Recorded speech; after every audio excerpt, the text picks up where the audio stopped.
Hi friends, എല്ലാവർക്കും നമ്മുടെ പുതിയ വീഡിയോയിലേക്ക് സ്വാഗതം. ഇന്നത്തെ വീഡിയോ ബാൾസം ഇഷ്ടപ്പെടുന്ന കൂട്ടുകാർക്ക് നല്ല ഉപകാരപ്പെടുന്ന വീഡിയോ ആണ് കേട്ടോ. കംപ്ലീറ്റ് കെയറിങ് വീഡിയോ ആണ്. ബാൾസത്തിന് നമ്മൾ എങ്ങനെ കെയറിങ് കൊടുക്കണം, എന്തൊക്കെയാണ് വളം ചെയ്ത് കൊടുക്കേണ്ടത്, സൺലൈറ്റ് എങ്ങനെ വേണം, എല്ലാത്തിനെ കുറിച്ചിട്ടും നമ്മൾ പറയുന്നുണ്ട് കേട്ടോ. അപ്പോൾ വീഡിയോ മുഴുവനായിട്ട് കണ്ടോക്കുക, കണ്ടിഷ്ടമായ സപ്പോർട്ട് ചെയ്യണേ. അപ്പോൾ നമ്മുടെ ബാൾസത്തിന് കൊടുക്കേണ്ട കെയറിങ് വീഡിയോസിൽ എല്ലാവർക്കും ഡൗട്ടാണ് കേട്ടോ. കുറേ പേര് നമ്മുടെ മെസ്സേജ് അയച്ച് ചോദിക്കാറുണ്ട്, എങ്ങനെയാണ് വളം ചെയ്യേണ്ടത്, എങ്ങനെയാണിത് ബുഷായിട്ട് വരിക, എല്ലാത്തിനെ കുറിച്ചിട്ടും നമ്മളിന്ന് പറയുന്നുണ്ട്. അപ്പോൾ ഞാൻ നട്ടു വെക്കുന്ന രീതിയും വളപ്രയോഗങ്ങളും ഒക്കെ ഒന്ന് കാണിക്കുന്നുണ്ട് കേട്ടോ. അപ്പോൾ നിങ്ങൾക്ക് എന്തെങ്കിലും ഡൗട്ട് ഉണ്ടെങ്കിൽ നമ്മുടെ കമൻറ്റ് ബോക്സിൽ വന്നിട്ട് ചോദിക്കാവുന്നതാണ് കേട്ടോ. അധികം പേരുടെ സംശയം തണുപ്പുള്ള കാലാവസ്ഥയിൽ മാത്രമേ ഈ ബാൾസം പിടിച്ചു വരുള്ളൂ എന്നാണ് കേട്ടോ. ഞാനും അങ്ങനെയാണ് വിചാരിച്ചിരുന്നത്. ഞാനും വാങ്ങിയത് തണുപ്പുള്ള കാലാവസ്ഥയിലുള്ള ചെടികളായിരുന്നു. ആദ്യമൊക്കെ എനിക്കും പരാജയമാണ് ഉണ്ടായത്. പക്ഷേ ഇതിൻ്റെ കെയറിങ് പഠിച്ചെടുത്ത് നട്ടപ്പോൾ നമുക്ക് ഏറ്റവും വേഗത്തിൽ പിടിച്ച് വരുന്ന ചെടി ബാൾസാണെന്ന് മനസ്സിലായിട്ടോ. അപ്പോൾ നമുക്കിതുപോലെ മണ്ണിലും അതേപോലെ ചട്ടികളിലും ഒക്കെ വളർത്താൻ പറ്റുന്ന പ്ലാന്റാണ് കേട്ടോ. അപ്പോൾ നമുക്ക് ആദ്യമായിട്ട് ഇതിൻ്റെ സൺലൈറ്റ് എങ്ങനെയാണെന്ന് നോക്കാം. നമ്മുടെ ഫ്ലവറിങ് പ്ലാന്റ്സിന് സൺലൈറ്റ് കുറച്ചെങ്കിലും ആവശ്യമായ ചെടിയാണ്. പക്ഷേ ഈ ബാൾസം സെൻസിറ്റീവ് ആയതുകൊണ്ട് നല്ല വെയിലുള്ള ഭാഗത്ത് നമുക്കിത് കൊണ്ടുപോയി വെക്കാൻ പാടില്ല. നമുക്ക് നേരിട്ട് സൺലൈറ്റ് കിട്ടി രാവിലെ മുതൽ വൈകുന്നേരം വരെ വെയിൽ കിട്ടുന്ന ഭാഗത്ത് വെച്ച് കഴിഞ്ഞാൽ പ്ലാന്റ് ആകെ തളർന്നു പോവുകയാണ് ചെയ്യുക. അപ്പോൾ നമുക്ക് കുറഞ്ഞൊരു ഷെയ്ഡ് വെച്ചിട്ട് വെയിലിൽ നല്ല ഒരു 2-3 മണിക്കൂർ വെയിൽ കിട്ടുന്ന ഭാഗത്ത് വെച്ചാൽ ഇതുപോലെ ഒന്ന് വാടിപ്പോവും. പക്ഷേ നല്ല ഉഷാറായിട്ട് വരും കേട്ടോ. കുറഞ്ഞൊരു വാട്ടുണ്ടാവും. നമ്മൾ നനച്ചു കൊടുത്തു കഴിഞ്ഞാൽ ശരിയായിട്ട് വരും. തീരെ സൺലൈറ്റ് കിട്ടാത്ത ഭാഗത്ത് വെച്ച് കഴിഞ്ഞാൽ പ്ലാന്റ് ഹെൽത്തി അല്ലാതെ നീണ്ടു പോകും. പുതിയ പൂക്കളോ അതേപോലെ ലീഫുകൾ വെരിഗേറ്റഡ് ആണെങ്കിൽ അതിൻ്റെ വെരിഗേറ്റഡ് ലീഫൊക്കെ ഗ്രീൻ കളറിൽ തന്നെ നിൽക്കുകയും ചെയ്യും. അപ്പോൾ കുറച്ചെങ്കിലും സൺലൈറ്റ് ഉള്ള ഭാഗത്ത് വെക്കുക. 2-3 മണിക്കൂർ നേരിട്ടുള്ള വെയിൽ കിട്ടിയാലാണ് ബാൾസത്തിന് ഏറ്റവും നല്ലത്. അപ്പോൾ സൺലൈറ്റിൻ്റെ കാര്യത്തിൽ എല്ലാവർക്കും ഡൗട്ടാണ്. അപ്പോൾ ഇതുപോലെ ചെയ്താൽ മതി കേട്ടോ. 3 മണിക്കൂറെങ്കിലും നേരിട്ടുള്ള വെയിൽ കിട്ടുന്ന ഭാഗത്ത് വെച്ചാൽ നമുക്ക് ഇതുപോലെ പൂക്കളായിട്ട് വരും. അപ്പോൾ ഇനി ആരും വെയിൽ വേണ്ടാത്ത ചെടിയാണെന്ന് വിചാരിച്ചിട്ട് തീരെ ഷെയ്ഡിൽ കൊണ്ടുപോയി വെക്കാതിരിക്കുക. നമുക്ക് ഫോട്ടോ ഒക്കെ ഇട്ട് കാണിച്ചു തരുമ്പോൾ നമുക്കത് മനസ്സിലാക്കാൻ പറ്റും. അപ്പോൾ ഇനി നമുക്ക് പോട്ടി മിക്സിങ് എങ്ങനെയാണെന്ന് നോക്കാം കേട്ടോ. പോട്ടി മിക്സിങ് നല്ല ലൂസായിട്ടുള്ള പോട്ടി മിക്സിങ് കൊടുക്കുകയാണ് ഏറ്റവും നല്ലത് ബാൾസത്തിന്. അടിവളമായിട്ട് നമുക്ക് ചാണകപ്പൊടിയോ കമ്പോസ്റ്റോ എന്ത് വേണമെങ്കിലും ഇട്ട് കൊടുക്കുക. ജൈവ രീതിയിലുള്ള വളമാണ് ഏറ്റവും നല്ലത്. പിന്നെ മണ്ണിന് നല്ല ഇളക്കമുള്ള മണ്ണാക്കി കൊടുക്കുക. മണ്ണ് കട്ട പിടിക്കുന്നതാണെങ്കിൽ നമ്മളെപ്പോഴും പറയാറുണ്ട് പോട്ടി മിക്സിങ്ങിൽ കുറച്ച് മണലോ അതേപോലെ എന്തെങ്കിലും ആഡ് ചെയ്ത് കൊടുക്കുക. നമുക്കൊന്നും കിട്ടിയിട്ടില്ലെങ്കിൽ എംസാൻഡ് ആണെങ്കിലും മതി, അത് ആഡ് ചെയ്ത് കൊടുത്താൽ മതി. ഇനി നമുക്ക് വേനൽക്കാലത്ത് പോട്ടി മിക്സിങ് തയ്യാറാക്കുമ്പോൾ നമുക്ക് ചകിരിച്ചോറ് ചേർക്കുന്നത് നല്ലതാണ്. മിക്സ് ചെയ്യുമ്പോൾ നമുക്ക് നന്നായിട്ട് ലൂസായൊരു പോട്ടി മിക്സിങ് കിട്ടും. പിന്നെ ഇതുപോലെ കരിയില നമ്മൾ അടിഭാഗത്ത് നന്നായിട്ട് ഇട്ട് കൊടുക്കുകയാണെങ്കിൽ പോട്ടി മിക്സിങ് വെള്ളം വാർന്നു പോകാനും തണുപ്പ് നിൽക്കാനും ഒക്കെ സഹായിക്കും. ഇനി പോട്ടി മിക്സിങ് നിറക്കുമ്പോൾ നമ്മൾ 1/4 ഭാഗത്തോളം മാത്രം മണ്ണ് നിറക്കുക. ഇനി നമുക്കിതിന് മുകളിൽ കുറച്ച് വേര് വരുന്ന സമയത്ത് നമുക്ക് മണ്ണും അതേപോലെ വളങ്ങളും ആഡ് ചെയ്ത് കൊടുക്കേണ്ട ആവശ്യമുണ്ട്. അപ്പോൾ ഞാൻ 1/4 ഭാഗം മാത്രമേ പോട്ടി മിക്സിങ് ഇട്ട് കൊടുക്കുള്ളൂ. പ്ലാന്റ് വലുതാവുന്നതിനനുസരിച്ച് നമുക്ക് ബാൾസത്തിന് മണ്ണും വളങ്ങളും ചേർത്ത് കൊടുക്കാം. പുതിയ ചെടി നമ്മൾ നട്ടതിന് ശേഷം അപ്പോൾ തന്നെ നമുക്ക് വെയിലുള്ള ഭാഗത്ത് കൊണ്ടുപോയി വെക്കാതെ കുറച്ച് നമുക്ക് ഷെയ്ഡുള്ള ഭാഗത്ത് വെച്ച് കൊടുക്കുക. ഇനി നമ്മൾ വാട്ടറിങ്ങിൻ്റെ കാര്യമാണ് പറയുന്നത്. ബാൾസത്തിന് അത്യാവശ്യം വെള്ളം വേണ്ട പ്ലാന്റ് തന്നെയാണ്. പക്ഷെ നന്നായിട്ട് ഡ്രെയിനേജ് ഇട്ട് കൊടുക്കണം. അല്ലെങ്കിൽ വെള്ളം അടിയിൽ നിന്ന് കഴിഞ്ഞാൽ വേഗം ചീച്ചിൽ വരാനും സാധ്യതയുണ്ട്. വെള്ളം കുറഞ്ഞു പോയാൽ ചെടി വാടി നിൽക്കുകയോ ചെയ്യുള്ളൂ. പക്ഷേ വെള്ളം കൂടി പോയി കഴിഞ്ഞാൽ ചെടി അങ്ങനെ ചീത്തയായി പോവുകയാണ് ചെയ്യുക. പിന്നെ നമ്മൾ നനയ്ക്കുന്ന സമയത്ത് ഇതുപോലെ മുകളിലൂടെയൊക്കെ ഈ ചൂട് കാലത്ത് ഒന്ന് മിസ്റ്റിങ് പോലെ ചെയ്ത് കൊടുക്കുകയാണെങ്കിൽ പ്ലാന്റിന് നല്ല ഉഷാറുണ്ടാവും. അതേപോലെ തന്നെ വൈകുന്നേര സമയങ്ങളിൽ ഇങ്ങനെ ചെയ്യുകയാണെങ്കിൽ പ്രാണികളുടെ ആക്രമണങ്ങളൊക്കെ നമുക്ക് കുറേയധികം നമുക്ക് തടയാനായിട്ട് പറ്റും. അപ്പോൾ ഇതുപോലെ ഒന്ന് സ്പ്രേ ചെയ്തിട്ട് കൊടുക്കുമ്പോൾ പ്ലാന്റിന് നല്ല ഉഷാറും കിട്ടുന്നുണ്ട്. രാവിലെ മുതൽ വൈകുന്നേരം വരെ വെയിലത്ത് നിൽക്കുന്ന പ്ലാന്റ് ആണെങ്കിൽ ഇങ്ങനെ ചെയ്ത് കൊടുത്തു കഴിഞ്ഞാൽ ഏത് ചെടിക്കും നല്ലൊരു ഉന്മേഷം കിട്ടുന്ന പോലെ ഉണ്ടാവും. പിന്നെ മീലി ബഗ്സ് അങ്ങനത്തെ പ്രാണികളുടെ ആക്രമണങ്ങൾ നമുക്ക് കുറേ അധികം ഇല്ലാതാക്കാനും പറ്റും. നല്ല ഫോഴ്സിൽ വെള്ളം അടിച്ചു കൊടുത്താൽ ഇതുപോലെ ചെടികൾക്ക് നല്ലൊരു ഉന്മേഷം കിട്ടും. ചട്ടികളിലും ഗ്രോ ബാഗിലും നട്ടുവെച്ചിട്ടുള്ള പ്ലാന്റിനെ വെള്ളം ഒഴിക്കുമ്പോൾ ഇതുപോലെ അടിവശം ചെന്നെത്തുന്ന രീതിയിൽ വെള്ളം ഒഴിച്ചു കൊടുക്കുക. നാര് പോലുള്ള വേര് അടിവശം വരെ നമുക്ക് ബാൾസത്തിന് ഉണ്ടാവും.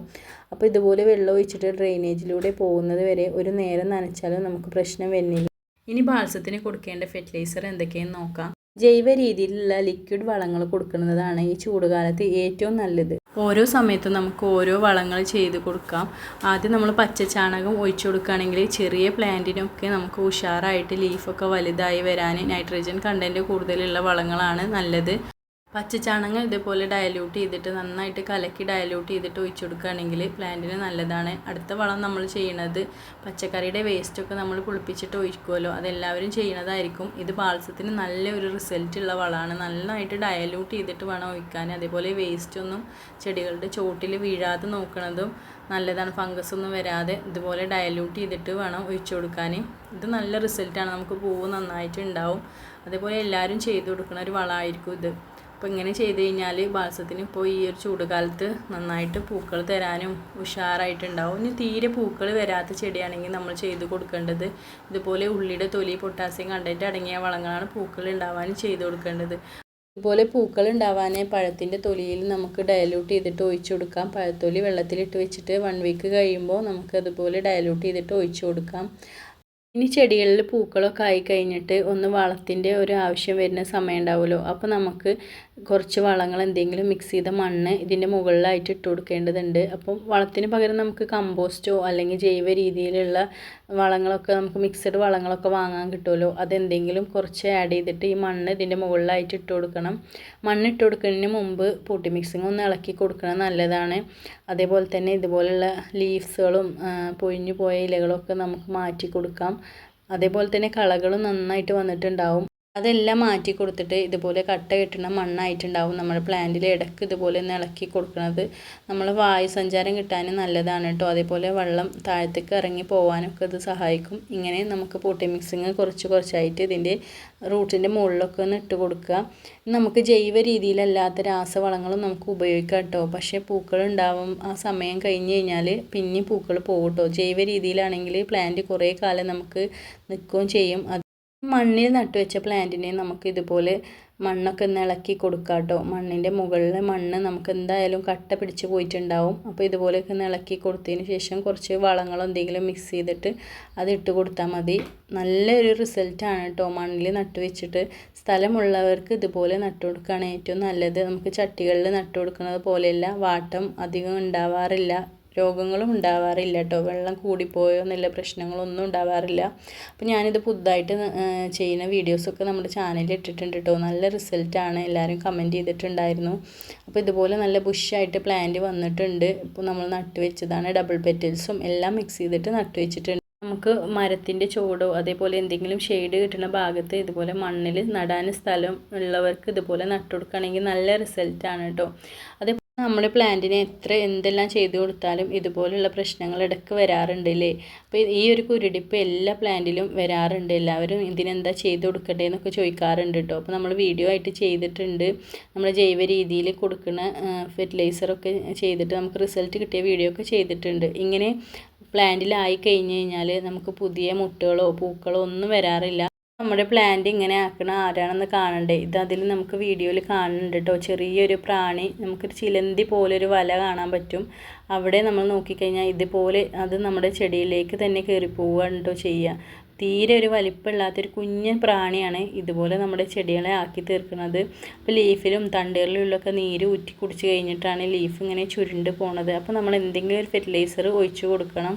ഇതുപോലെ കേട് വന്നു കഴിഞ്ഞാൽ പ്ലാന്റ് വേഗം തന്നെ നശിച്ചു പോകും കേട്ടോ. അപ്പോൾ കണ്ട പാടത്തന്നെ നമ്മൾ എന്തെങ്കിലും ഫെർട്ടിലൈസർ ജൈവ രീതിയിൽ അടിച്ചു കൊടുക്കുക. അപ്പോൾ ജൈവ രീതിയിലും അടിച്ചു കൊടുത്തിട്ട് നമുക്ക് പോയിട്ടില്ലെങ്കിൽ നമുക്ക് കീടനാശിനികൾ ഉപയോഗിക്കാം കേട്ടോ. ഒരു ചെടിക്ക് ഇതുപോലെ കേട് വന്നു കഴിഞ്ഞാൽ എല്ലാ ചെടിക്കും ബാധിക്കാറുണ്ട്. അപ്പോൾ ചെടിക്ക് ഉള്ള പ്ലാന്റിനെ നമ്മളൊന്ന് മറ്റ് പ്ലാന്റിൽ നിന്നൊന്ന് മാറ്റി വെക്കുന്നത് നല്ലതാണ്. അതേപോലെ തന്നെ പുതിയ ലീവ്സുകളിൽ വരുന്ന കേടുകളുള്ള ലീവ്സൊക്കെ നമുക്ക് മാറ്റി കൊടുക്കുക. ബാൾസത്തിൻ്റെ എല്ലാ പ്രശ്നങ്ങൾക്കും നമുക്ക് എക്സോഡസ് എന്ന് പറഞ്ഞിട്ടുള്ള ഫെർട്ടിലൈസർ ഉണ്ട്, അത് അടിച്ചു കൊടുക്കാം കേട്ടോ. ഈ സ്പൈഡർ മാറ്റിൻ്റെ പ്രശ്നത്തിനൊക്കെ ഏറ്റവും നല്ലൊരു ഫെർട്ടിലൈസറാണ്. ബാൾസം ചെടി എന്തൊക്കെ ചെയ്തിട്ടും പൂക്കൾ വരുന്നില്ലെങ്കിൽ നമുക്ക് രാസവളങ്ങൾ ചേർത്ത് കൊടുക്കാവുന്നതാണ് കേട്ടോ. ജൈവ രീതിയിലുള്ള വളങ്ങളൊക്കെ ഉപയോഗിച്ച് നോക്കിയിട്ടും ഫലമില്ലെങ്കിൽ മാത്രം നമുക്ക് രാസവളങ്ങൾ കൊടുക്കാം. NPK DAP ഒക്കെ നമുക്ക് ഉപയോഗിക്കാം കേട്ടോ. ചൂട് കാലത്താവുമ്പോൾ നമ്മൾ വെള്ളം നന്നായിട്ട് ഒഴിച്ചു കൊടുക്കണം. ഇതുപോലുള്ള വളങ്ങൾ നമുക്ക് ചൂടാണ് ചെടിക്ക് ഉണ്ടാക്കുക. അപ്പോൾ അങ്ങനത്തെ വളങ്ങൾ കൊടുക്കുമ്പോൾ നന്നായിട്ട് വെള്ളം 2 നേരമായിട്ട് നനച്ചു കൊടുക്കണം കേട്ടോ. ബാൾസം വളർത്താനും ഇതിൻ്റെ പൂക്കൾ കാണാനും എല്ലാ കൂട്ടുകാർക്കും ഇഷ്ടമായിരിക്കും. പക്ഷേ ഇതിൻ്റെ കെയറിങ് എന്തോ ഒരു പ്രശ്നമായിട്ടാണ് എല്ലാവരും കാണുന്നത്. അപ്പം നമുക്കിതിനെ കൂടുതലായിട്ട് കെയർ ചെയ്യേണ്ട ആവശ്യമൊന്നുമില്ല. ഫംഗസ് വരാതെ നോക്കിയാൽ മതി. നമുക്ക് പ്ലാന്റ് നട്ടു കൊടുക്കുന്ന സമയത്ത് സാഫ് ഉണ്ടെങ്കിൽ വെള്ളത്തിൽ ഡയലൂട്ട് ചെയ്തിട്ടും അതേപോലെ സ്പ്രേ ചെയ്തിട്ടും കൊടുക്കാം കേട്ടോ. മഴക്കാലത്താണ് കൂടുതൽ ഫംഗസ് വരാൻ സാധ്യത ഉള്ളത്. ഇപ്പോൾ വേനൽക്കാലത്ത് നമ്മൾ ഡ്രെയിനേജൊന്നും ഇട്ട് കൊടുക്കാതിരുന്നാൽ മാത്രമേ അടിയിൽ നിന്ന് ഫംഗസ് വരാറുള്ളൂ. പിന്നെ ഒരു വാട്ടം പോലെ നമുക്ക് പ്ലാന്റിൽ കാണാറുണ്ട്. അങ്ങനെ കാണുന്ന പ്ലാന്റിൽ വേഗം തന്നെ നമ്മൾ വെള്ളം ഉണ്ടോ എന്ന് നോക്കുക. വെള്ളം കുറഞ്ഞു പോയിട്ടല്ല വാടി നിൽക്കുന്നതെന്ന് വെച്ചാൽ എന്തെങ്കിലും ഒരു ഫംഗസിൻ്റെ പ്രശ്നം തന്നെ ആയിരിക്കും. ഒരു കമ്പൊക്കെ നമുക്ക് വാടി നിൽക്കുന്നത് കണ്ടാൽ അപ്പോൾ തന്നെ അതിന്ന് കട്ട് ചെയ്ത് മാറ്റണം കേട്ടോ. പ്ലാന്റിൽ നിന്ന് മാറ്റണം. അല്ലെങ്കിൽ മുഴുവൻ ചെടീൻ്റെ മുഴുവൻ അടിവശം വരെ അത് വ്യാപിച്ചിട്ട് ചെടി ആകെ ചീത്തയായി പോവുക ചെയ്യാം. ചില ചെടികൾ നമ്മൾ കണ്ടിട്ടുണ്ട് വലിയ പൊക്കം വെച്ചിട്ട് പൂക്കളൊക്കെ ആകാൻ സമയത്ത് വാടി കണ്ട് താഴത്തേക്ക് മറിഞ്ഞ് വീണത് കാണാം അല്ലേ. ആ സമയത്ത് നമ്മൾ പ്ലാന്റിൻ്റെ അടിവശത്തു നിന്ന് റൂട്ടിൻ്റെ ഭാഗത്തു നിന്ന് തന്നെ കട്ട് ചെയ്ത് കളയണം. എന്നിട്ട് പ്ലാന്റ് ഓരോ കമ്പുകളായിട്ട് നമ്മൾ കട്ട് ചെയ്തിട്ട് വെള്ളത്തിലിട്ട് വെക്കുക. നമുക്ക് പുതിയ പ്ലാന്റ് ആക്കി മാറ്റാൻ പറ്റും. അല്ലാതെ ആ ചെടിനെ നമുക്ക് പിന്നെ രക്ഷിച്ചെടുക്കാനേ പറ്റില്ല. അപ്പോൾ ഇന്നത്തെ വീഡിയോയിൽ നമ്മൾ കെയറിങ്ങിൻ്റെ എല്ലാ കാര്യങ്ങളും പറഞ്ഞിട്ടുണ്ടാണെന്നാണ് വിശ്വസിക്കുന്നത്. പിന്നെ എന്തെങ്കിലും ഡൗട്ടോ കാര്യങ്ങളോ ഉണ്ടെങ്കിൽ നമ്മുടെ കമൻറ്റ് ബോക്സിൽ കമൻറ്റ് ചെയ്യാവുന്നതാണ് കേട്ടോ. ബാൾസം ചെടി ഇഷ്ടമുള്ള കൂട്ടുകാർ ഇനി ധൈര്യമായിട്ട് വളർത്തിക്കോളൂ കേട്ടോ. എന്ത് ഡൗട്ട് ഉണ്ടെങ്കിലും നമ്മളോട് കമൻറ്റ് ചെയ്താൽ മതി. അപ്പോൾ നമ്മൾ റിപ്ലൈ തരുന്നതാണ് കേട്ടോ. നിങ്ങൾക്ക് ഇഷ്ടപ്പെട്ട ചെടിയാണെങ്കിൽ നിങ്ങൾ എന്തായാലും ഇത് വളർത്തണം. നമുക്കൊരു പരാജയം ഇല്ലാതെ വളർന്ന് കിട്ടും. നമ്മുടെ വീഡിയോനെ കുറിച്ചിട്ടുള്ള എന്ത് അഭിപ്രായങ്ങളാണെങ്കിലും താഴെ കമൻറ്റ് ചെയ്യുക. മോശമാണെങ്കിലും അതേപോലെ ഇഷ്ടമായിട്ടുണ്ടെങ്കിലും കമൻറ്റ് ചെയ്യുക കേട്ടോ. അപ്പോൾ ഇന്നത്തെ വീഡിയോ വൈൻഡപ്പ് ചെയ്യണേ. Thank you for watching.